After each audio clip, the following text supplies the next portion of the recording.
Well, again, my name is John Nerrell. I help professionals who are ambitious about their careers create their next advancement opportunity. This week is show 81, and it's called What to Expect in Your Career Transition Arc. So I work with a lot of clients who are in that state of career transition. When we start talking, they are unhappy, they're unfulfilled, they're not satisfied currently where their job is at. They're looking for something more, but they're not really sure what are the best ways to go about getting it. We know that the typical, you need to have a really good resume and an optimized LinkedIn profile and know all the interview skills are important and essential in this entire process. But the fact of the matter is that with a career transition arc, there is a lot more work you need to do. And so that's what we're going to talk about today. We're going to talk about what that career transition arc looks specifically for you and how you can navigate that a little more successfully than perhaps what you've been doing in the past.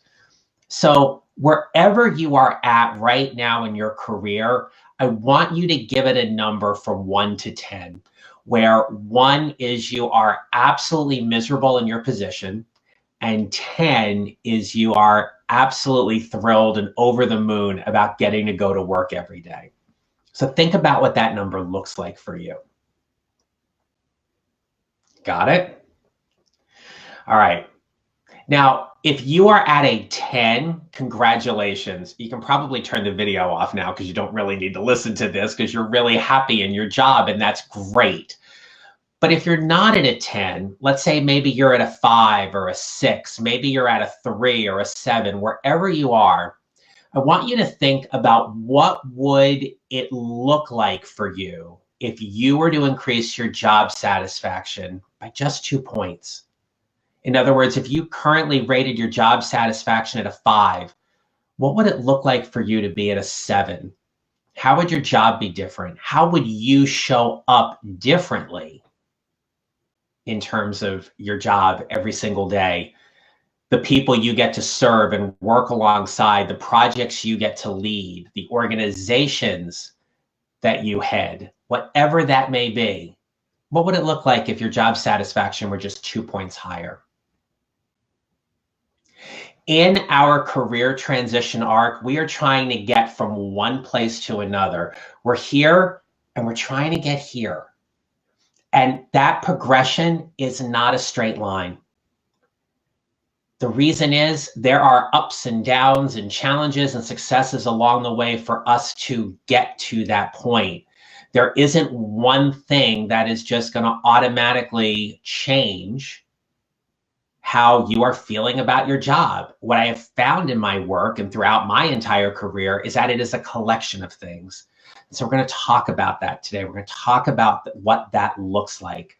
So here's the thing. You need to know what it is that you want in a new job.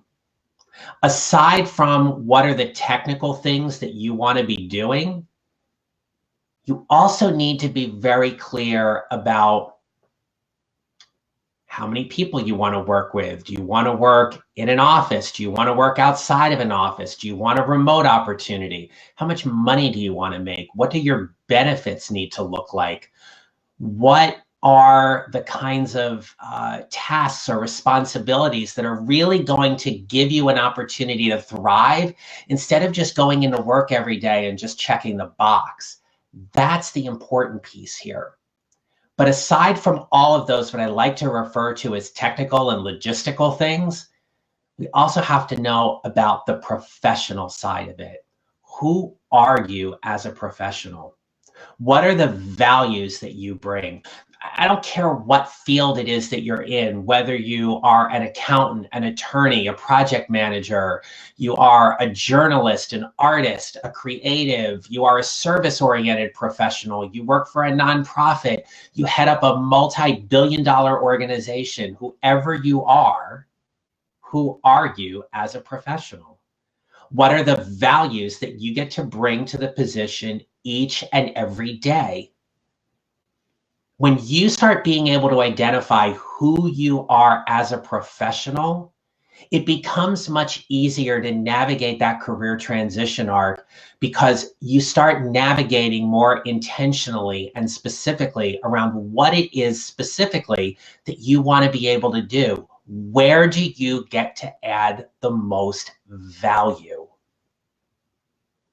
There's a lot of people out there that do the work that you currently do or similar to the work that you do. But what makes you stand out? What makes you unique? Where are you different? How do you get to position yourself accordingly? And how do you get to leverage your talents and expertise into that new position? When I work with my clients on interviewing, we spend a lot of time about creating something, what I like to call their value statement. And it is so important to have a value statement because that value statement is not only just about what you do, it is about why you do it and why you are the best fit for that position. Without getting clarity and clearly defining what that value statement for you looks like, you do not get to show up intentionally in whatever job you are moving to. I coach my clients on 6 specific strategies about how they show up energetically and professionally to make the impact they want to in their careers. What it stands for is setting ground rules, having intentional conversations, owning where you are at, welcoming new opportunities, using your genius, protecting and promoting your brand. When you pay attention to those 6 things, your value statement comes together in a way that it has never done before. You walk into that networking meeting, that interview, that opportunity to talk with your boss about what an internal promotion looks like, or even just a conversation with a trusted colleague, and you get to stand in your truth about what you do, who you are, and why it is important to you. When you get to do those things, that's so key. When you get to do those things, you show up differently than anybody else because only you can show up in that way. And when I work with my clients on this career transition, we spend so much time talking about this because that's where the work is. Yes, once we get that work done, the resume comes together differently. The networking conversation comes together differently. The interview goes more smoothly. And that's a key piece to it that I often find that in this career transition space, people miss. They get tied up so much in the logistics about getting the resume cleared through the applicant tracking system. And trust me, we need to do that. And I absolutely believe in that. But once you get in front of somebody, if you do not know your value and your worth in that position, then you don't get to stand out. You don't get to show up in that way. And yes, some of this work can be really overwhelming. And I find that when I talk to people, they kind of at times maybe get a little skittish or fearful about really digging in this way because they don't exactly know where to start. And that's where the power of a really good coaching relationship can come in and help you. Because a good coach is going to help you figure that out, whether it's me or it's somebody else, but let them help you navigate what that career transition arc looks like for you. So, hey, Pete, thank you so much for chiming in because at least I know you can hear me today. All right. So let me go ahead and pop this up here so we can see it. So I completely agree with what you're saying. For a little bit now, I've been trying to move to the next level in my career. I found that innovation is the best way to do this. I need to bring something to the table that is different. Let me see. And valuable to my boss or employer.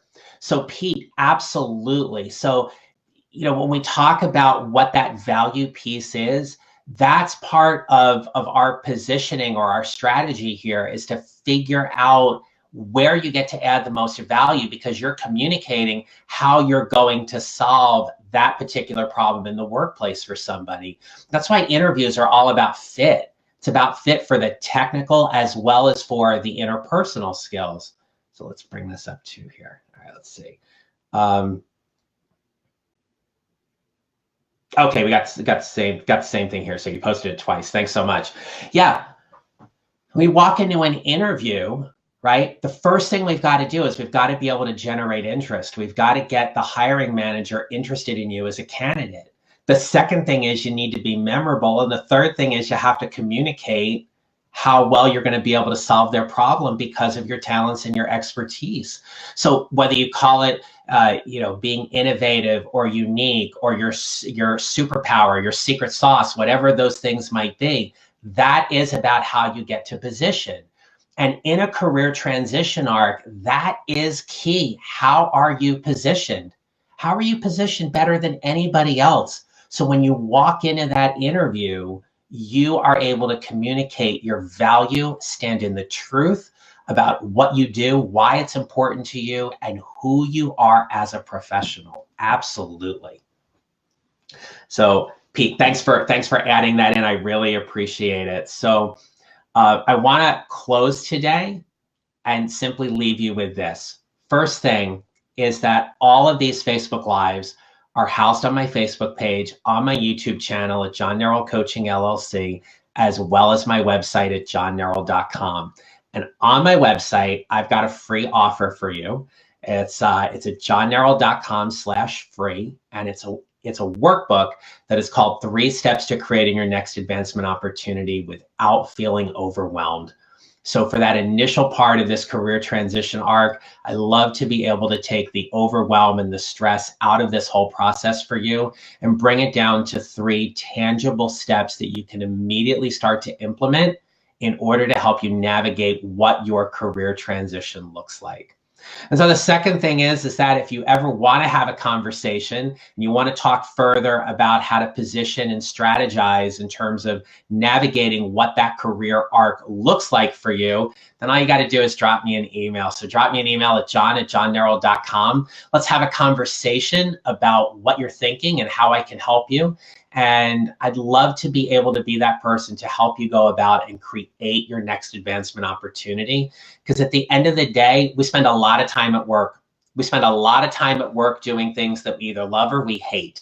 And given how much time we spend at work in order to meet the responsibilities we have, I am a firm believer that it is best for us to be able to get to go to work every day because we enjoy what we get to do and we get to add value and make an impact in our organizations, with the people we work alongside, the customers and clients we serve, and also for ourselves, because at the end of the day, we're really proud and satisfied and happy with the work that we get to do. So if you want to have a conversation, go ahead and email me and let's talk.